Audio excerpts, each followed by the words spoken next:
Well, we consider tonight the decline of Donald Trump, the decline of what appears to be his mental acuity, the dramatic decline in his popularity and support among voters, the massive disapproval he now faces. And perhaps most importantly, the decline of Donald Trump's power in Congress, especially in the United States Senate, where Donald Trump is now so weak that he is accepting a Republican senator deciding to defeat his nominee for U.S. Attorney in Washington, D.C. Donald Trump's just accepting that. That is a very dramatic decline in power for Donald Trump in the Senate. That really matters. We will get to that later in our discussions tonight. This is the 26th day in a row in which Donald Trump has come out a total loser in the trade war that he launched, which he promised to end by negotiating 90 international trade deals in 90 days. Donald Trump made that promise 26 days ago and has negotiated exactly 0 trade deals. 0. The Trump score has been 0 every day of his trade war. Presidential failure could not be more vivid than that. And that's Donald Trump's own scorebook for failure. 90 deals in 90 days, that's what he said. He's got 0. Donald Trump now looks and sounds more exhausted of his own trade war and losing his own trade war every day, just exhausted by it. Losing his trade war seems to be aging him more rapidly than he might otherwise be aging now at 78. And Donald Trump is saying things now that he has never said before. Donald Trump appears to be losing more than his trade war. There are public moments now where he seems to be losing his mind, like when he sits beside the Prime Minister of Canada in the Oval Office and he describes his desire to seize control of Canada. We are now in the 7th day of Mental Health Awareness Month, and no one has ever made this country more aware of mental health every day than Donald Trump. Donald Trump is trying to cut over $800 billion from the largest mental health provider in the country, Medicaid. And then, of course, there's Donald Trump's own mental health, which has been called into question since his first presidential campaign, which led a group of 27 psychiatrists to co-author a book published in the first year of the Trump presidency titled The Dangerous Case of Donald Trump. 27 psychiatrists and mental health experts assess a president. Some of the co-authors of that book appeared on this program at that time and told us about what they observed in Donald Trump's public behavior that indicated he was possibly suffering from grave conditions, including malignant narcissist and sociopath. They warned us at the time, in that first year of the first Trump presidency, that everything they were seeing and that we were seeing that was problematic in Donald Trump's mental health was only going to get worse. They warned us. They agreed that Donald Trump's mental health could only move in one direction over time in his 70s. They have published new editions of the book in which more and more mental health professionals have joined in the analysis, with the most recent title being The Dangerous Case of Donald Trump. 37 psychiatrists and mental health experts assess a president. It could have been mental illness on display when Donald Trump said the "I don't know" heard around the world. That, of course, was on Meet the Press when Donald Trump was asked by Kristen Welker, "Don't you need to uphold the Constitution of the United States as president?" To which he said, "I don't know." Every high school student in America is supposed to know the correct answer to that question, which is, of course, one word: yes. It is too easy a question to ever have appeared on the SATs. But Donald Trump's answer was, "I don't know," which could be a sign of mental illness, or it could be a sign of early stage dementia in a 78-year-old man, or it could simply be the product of a condition that Donald Trump has been exhibiting throughout his public life since long before he got into politics. And that is, of course, Donald Trump's trademark, public stupidity. In Donald Trump's case, stupidity is the most innocent explanation for his "I don't know." But during Mental Health Month, we have a right to consider other possibilities. One of the possibilities that psychiatrists who considered the case of Donald Trump in their book consider a mental health condition is Donald Trump's public pathological lying. And that could be what's at work in one of the I don't knows Donald Trump said today. Remember, when Donald Trump would say anything to avoid saying I don't know, even though I don't know was almost always the correct answer, when he was asked about any public policy issue, he is, after all, the most ignorant person who has ever won the most votes in the Electoral College, and he is the most governmentally illiterate person who has ever been relevant in any way to the American governing process. And because Donald Trump always knew how ignorant he has always been about every aspect of government, he has always been desperate not to reveal his ignorance, and so he has always thrown a flurry of words when asked questions to which the true answer really would be, I don't know. He always did anything but say, I don't know. Not anymore. Donald Trump said, I don't know, a couple of times today. Is your administration sending migrants to Libya? I don't know. You'll have to ask Homeland Security, please. Now, that one could just be Donald Trump's reflexive pathological lying, which the psychiatrists who co-authored that book say is a part of mental illness. It is also entirely possible that it is an honest answer, that Donald Trump actually has no idea where he is sending people to prisons around the world. Massachusetts federal judge Brian Murphy, who was appointed by President Biden, issued an order today to prevent Donald Trump from trying to deport anyone to a prison in Libya. Judge Murphy had already issued an order stopping the new version of Trump deportations to random countries around the world. Lawyers for some immigrants who were told they were going to be sent to a prison in Libya alerted Judge Murphy as news reports were leaking information about the plan, and Judge Murphy issued his order to prevent any deportation flights to Libya. The New York Times reports the filing came after U.S. officials said on Tuesday that the Trump administration was planning to transfer migrants to Libya on a U.S. military plane. They said the flight could have left as soon as Wednesday. Amnesty International has called the prison where the immigrants would have been sent in Libya a hellscape. Marco Rubio, who believes his route to the next Republican nomination for president depends on how much cruelty he can publicly exhibit, has said this. Beyond that, and I say this unapologetically, we are actively searching for other countries to take people from third countries. So we are active, not just El Salvador, we are working with other countries to say, we want to send you some of the most despicable human beings to your countries. Will you do that as a favor to us? And the further away from America, the better, so they can't come back across the border. I'm not apologetic about it. We are doing that. No, we get it. You're not apologetic about it. You're trying to play cruel on TV because you believe that's how you will win the Republican nomination. Donald Trump told the reporter who asked about sending immigrants to Libya today that reporter should ask Homeland Security, and that was it. That was the end of it. Donald Trump didn't have the energy to do a version of his lies about who these people are. Donald Trump didn't bother with the angry retort about all the crimes Donald Trump imagines these people have committed without any evidence or any proof that most of them have ever committed a crime in their lives. Donald Trump didn't have the energy for his own act today. In his 26th day in a row of being a total loser in the trade war that he started, Donald Trump is now choosing to say, I don't know, when he's asked about toys or anything involving children and his tariffs. Donald Trump, who earned the nickname Donnie Two Dolls on this program last week when he said American children should get used to having just 2 dolls under the Christmas tree instead of 30, those are his numbers, which was yet another proof of Donald Trump's utter obliviousness to how life is lived in the country where he is president, especially the way life is lived by children.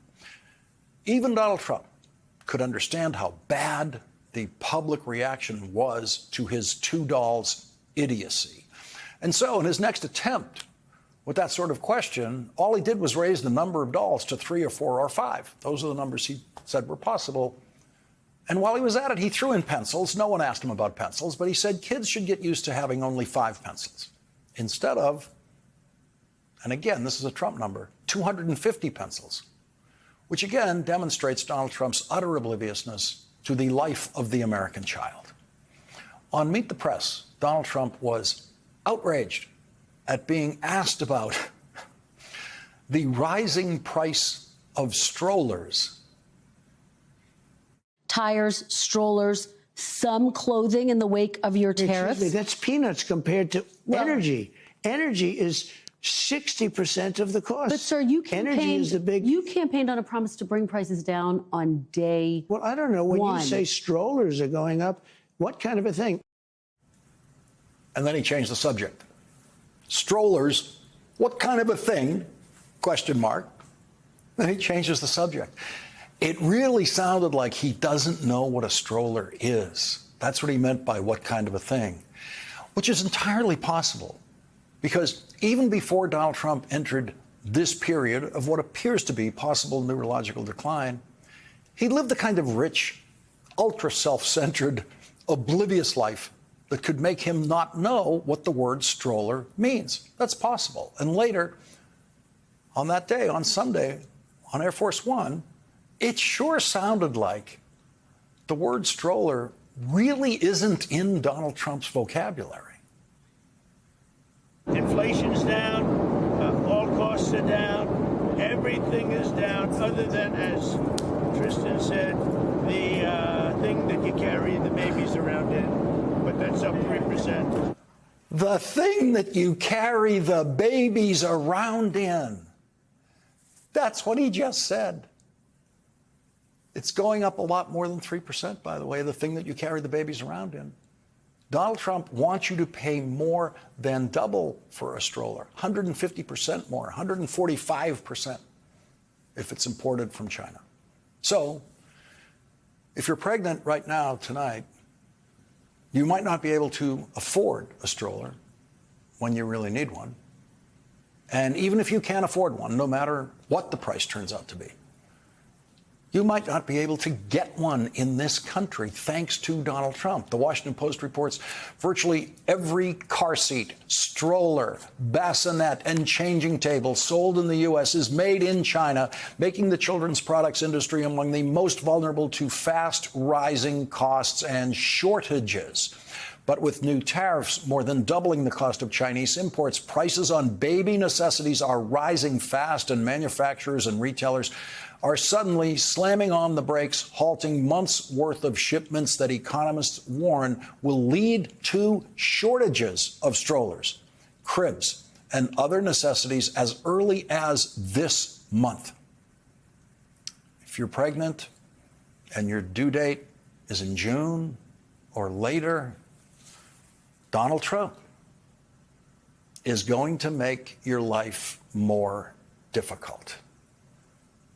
Infant furniture sold in the U.S. now faces average tariffs of about 129%, according to an analysis by S&P Global Market Intelligence. Other highly taxed items include toys, 113%, and infant clothing, 41%, S&P found. Delta Children, the country's largest crib and children's furniture brand, paused nearly all shipments from China early last month. We're going to end up with bare shelves in another couple of months if things don't change, said Joseph Chamy, the president of Delta Children. Bare shelves. So, no car seat for your infant born this summer. We're not talking any longer about the most expensive car seat in history. Yes, that's going to happen. It'll be the most expensive car seat in history. What we're talking about now is running out of them in this country because of Donald Trump's tariffs and no other reason. If Donald Trump had the slightest interest in the needs of the pregnant mothers of America tonight, the new mothers or the mothers of 3-year-olds who are growing out of their car seat into the next size car seat, Donald Trump could reassure all of them. He could reassure all of us and say everything for babies and children is exempt from the Trump tariffs.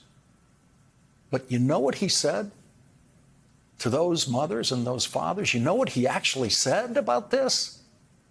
Donald Trump, once again, said, I don't know. The Treasury Secretary just told lawmakers that a tariff exemption for certain baby items like car seats is under consideration. Will you exempt some products that families rely on? I don't know. I'll think about it. I don't know. I really don't. That is a beaten man. I don't know. He's giving up. I don't know. He's giving up his performative act of having an answer for everything. Now he's just the I don't know president. And these are very simple questions. It's impossible to ask a president simpler questions than these. Donald Trump's answers are, I don't know. Donald Trump's Treasury Secretary, Scott Bessent, is now on record as having said the most inane things ever said by a Secretary of the Treasury, beginning with our first Secretary of the Treasury, Alexander Hamilton, who completely disagrees with Donald Trump on tariffs. Scott Bessent said something on television last night about explaining tariffs to a girl who might be required to have only 2 dolls this Christmas thanks to Donald Trump's tariffs. Scott Bessent's answer is one of those parody answers about how to talk to children. It is absurd from start to finish. But as you listen to it, it's worth noting that Scott Bessent and his husband are the fathers of 2 young children, both of whom were in the front row of his confirmation hearing. So this is an experienced father talking here. Here's how Scott Bessent tried to repair the damage his boss, Donnie Two Dolls, has done. This reporter behind me was quite snarky the other day when President Trump talked about the girl having 2 dolls. And he said, well, what?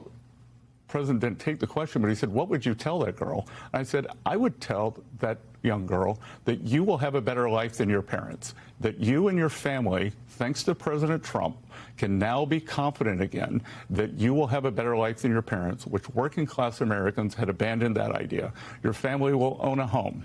You will be able to advance. You will have a good education. You will have economic freedom. That's what we are advancing. Okay, Scott. Your family will own a home. Great. But what about the little girls who think the dolls are coming from Santa Claus? How would you talk to them? How would you explain the tariffs to them? We know how this is going to end. Donald Trump is going to surrender in his trade war and declare victory.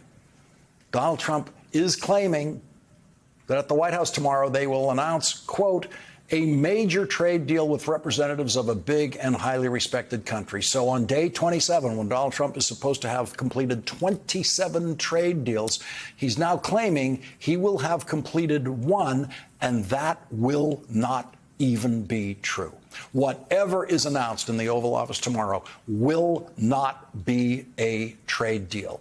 An actual trade deal like NAFTA or the World Trade Agreement or any of the trade deals this country has entered into, including, by the way, Donald Trump's administration's rewrite of NAFTA in Donald Trump's first presidency, are all extremely detailed and lengthy documents in which everything is specified, and all of it has to be voted on and approved by Congress. That is what a trade deal is. And that is not what's going to be announced tomorrow. Donald Trump is losing the trade war. Every country in the world knows Donald Trump is losing the trade war. Every country in the world knows that Donald Trump's tariffs are being challenged in American courts right now. And every country in the world knows they do not have to negotiate a full trade deal with Donald Trump to get Donald Trump to surrender, because virtually all of Donald Trump's tariffs could be on their way to being thrown out by federal courts. Donald Trump has lost every day of his trade war, and he will lose again tomorrow. But he will surely get the more simple-minded sections of the news media to fall for whatever stunt he announces tomorrow. But if anyone asks him what's actually in the so-called deal, that he's going to announce tomorrow, don't be surprised if his answer amounts to some variation on, I don't know.